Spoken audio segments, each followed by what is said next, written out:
বনের পাখিদের যে অবস্থা হয়েছে, কারো কাছে বুঝি কোনো সাহায্যই পাবো না। এখন কি করে যে এই দুবেলা দুমুঠো খাবার খাবো, কোনো পথই যে দেখছি না রে মা। কেন মা, আমাদের বনে কি কোনো কাজ পাওয়া যায় না? না রে মা, দেখছিস না কতদিন থেকে খুব রোদ হচ্ছে। রোদে বনের পাখিদের জমির মাটিতে খরা সৃষ্টি হয়েছে। এখন ওই মাটিতে তো কোনো ফসল ফলবে না। তাই তো বনের পাখিরা টাকা নষ্ট করে ফসল ফলাতে চাচ্ছে না। আর পাখিরা যদি ফসল না ফলায় তাহলে আমরা আর কাজ করব কোথায় বল? হ্যাঁ মা, ঠিক বলেছ। কিন্তু মা, তুমি এক কাজ করতে পারো। অন্য বনে গিয়ে দেখো, যদি কোনো কাজ পাও। অন্য বনে এমন ঘরে নাও থাকতে পারে। হ্যাঁ রে মা, তুই তো ভালো কথা বলেছিস। আচ্ছা তুই বাড়িতে থাক, আমি দেখছি অন্য বনে গিয়ে কোনো কাজ পাই কিনা। এই কথা বলে টুনি কাজের খোঁজে অন্য বনে চলে যায় আর সারাদিন কাজ খুঁজতে থাকে, কিন্তু সেখানেও কোনো কাজ পায় না। আর মন খারাপ করে টুনি ক্লান্ত হয়ে গাছের নিচে ঘুমিয়ে পড়ে। আর সেই পথ দিয়েই একজন মহিলা হেঁটে যাচ্ছিল। টুনিকে গাছের নিচে ঘুমিয়ে থাকতে দেখে তার কাছে আসে। পাখিটা দেখতে কি সুন্দর, মনে হচ্ছে পাখিটার খুব ক্ষুধা লেগেছে, তাই ক্ষুধার জ্বালায় এই গাছের নিচে ঘুমিয়ে পড়েছে। এই পাখি, শুনতে পাচ্ছো? ওঠো। এই পাখি, দাঁড়াও দাঁড়াও, আমাকে ভয় পেও না, আমি তোমাকে ধরবো না। আমি যদি তোমাকে ধরতাম তাহলে তোমাকে এভাবে ডেকে তোমার ঘুম ভাঙাতাম না, ঘুমের মধ্যেই তোমাকে ধরে নিয়ে যেতাম। আমরা মানুষদের দেখে খুবই ভয় করি। মানুষেরা আমাদের মতো পাখিদের দেখলেই ধরে নিয়ে গিয়ে খাঁচায় বন্দি করে রাখে। আমি এ বনে কাজ খুঁজতে এসেছিলাম আর ক্লান্ত হয়ে কখন যে ঘুমিয়ে পড়েছি বুঝতেই পারিনি। পেটে অনেক ক্ষুধা তো, তাই আরো বেশি ক্লান্ত লাগছে। ও আচ্ছা, তাহলে তুমি চলো আমার সাথে আমাদের বাড়িতে, আমি তোমাকে খাবার খাওয়াবো। আমাকে বিশ্বাস করতে পারো, আমি তোমার কোনো ক্ষতি করব না। আসলে সব মানুষ এক হয় না। আচ্ছা কাকিমা, তুমি যখন এত করে বলছো তবে বিশ্বাস না করে আর পারি কি করে বলো? আচ্ছা ঠিক আছে, আমাকে তোমার বাড়িতে নিয়ে চলো।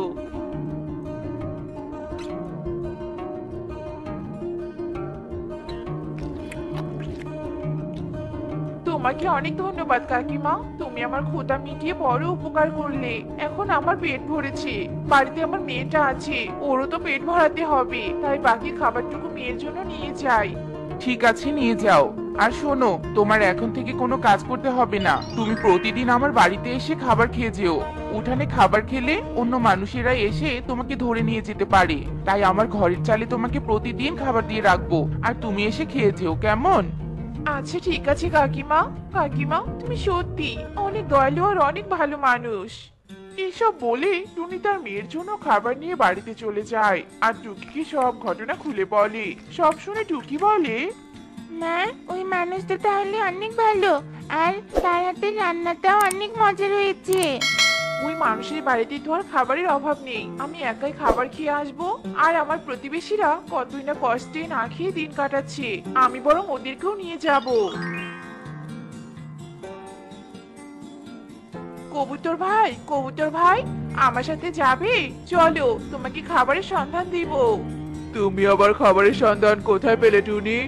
পাশের বনে এক দয়ালু মানুষ আমাকে কাল খাবার খেতে দিয়েছিল আর প্রতিদিন যেতে বলেছে, তাই ভাবছি তোমাদেরও নিয়ে যাই। তোমাদের তো খাবারের খুবই কষ্ট হয়েছে। হ্যাঁ টুনি, আর বলো না, কাল থেকে আমি কিছুই খাইনি। চলো টুনি, আমাকে নিয়ে চলো। ওরে বাবা, এত খাবার এখানে! টুনি, আগে বলিসনি কেন? তাহলে প্রতিদিন এখানে খাবার খেতে আসতাম। এতদিন তো আর খাবারের সন্ধান এখানে পাইনি, তাই তোমাকে বলবো কি করে বলো? তাড়াতাড়ি খাবার খেয়ে নাও দেখি, নয়তো অন্য মানুষ দেখে ফেললে আমরা ঝামেলায় পড়ে যাব। সবার পেট ভরেছে তো? হ্যাঁ টুনি, আমার পেট তো ভরে গেছে। চলো এবার আমরা চলে যাই। হ্যাঁ চলো, আর ওই খাবারগুলো আমার মেয়ের জন্য নিয়ে যাই। না, এই খাবারগুলো আমাকে খেতে দে, আমি কাকুলির জন্য নিয়ে যাব। কাকুলি আজ কদিন থেকে না খেয়ে আছে। মিথ্যে বলছো কেন কালু ভাই? আমি তো কালকেই দেখলাম তুমি বাজার থেকে খাবার নিয়ে গেলে, আর বলছো কদিন থেকে খাবার খায় না। তোমরা ঝগড়া করো না, আমি এইটুকু খাবার থেকে ভাগ করে কাকুলির জন্য অর্ধেক দিয়ে দিচ্ছি।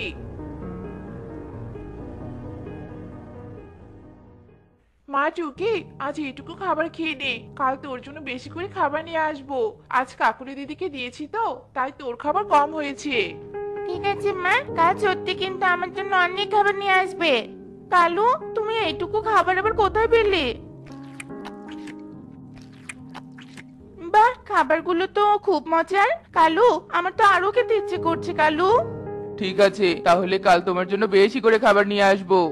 কালু, প্রতিদিন তো এক পরিমাণ খাবার দিবে না, তাহলে তুমি আবার বেশি খাবার কোথায় পাবে?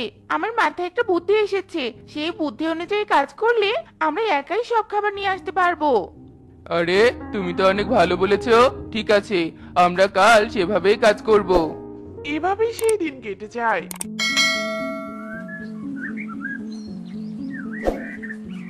পরের দিন সবার আগে কালু আর কাকুলি মানুষের বাড়িতে চলে যায়।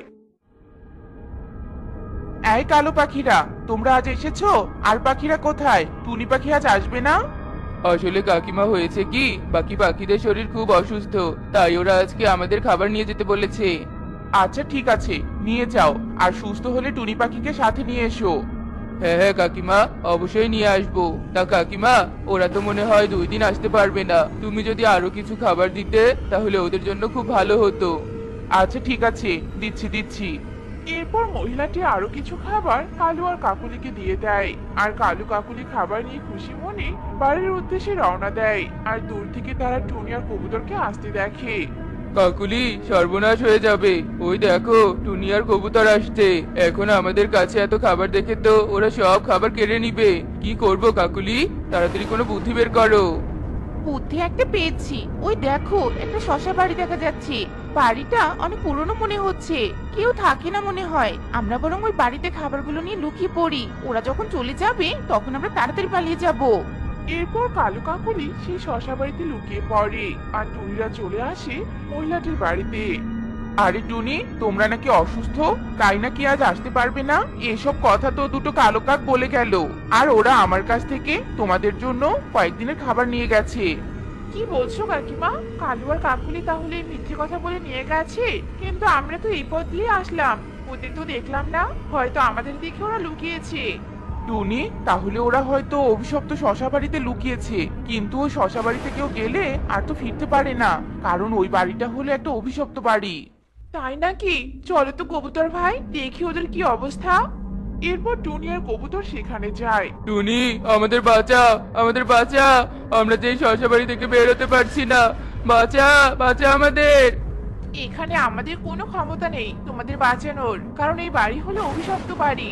এই বাড়িতে ঢুকলে আর কেউ বের হতে পারে না, তাকে এখানেই মরতে হয়। তোমরা যদি মিথ্যে না বলে আমাদের খাবারগুলো নিয়ে এখানে না লুকাতে, তাহলে আজ তোমাদের এই অবস্থা হতো না। মিথ্যে কথা বলে কাউকে ঠকালে তার কখনো ভালো হয় না। এখানেই তোমরা তোমাদের পাপের ফল ভোগ করো। এ কথা বলে টুনি আর কবুতর সেখান থেকে মহিলাটির বাড়িতে যায়, আর কিছু খাবার খেয়ে বাড়ি চলে আসে। এদিকে কালু কাকলি অভিশপ্ত বাড়িতেই বন্দী হয়ে থাকে। তো বন্ধুরা, আমাদের আজকের গল্পটি তোমাদের কাছে কেমন লেগেছে তা কমেন্টে জানাতে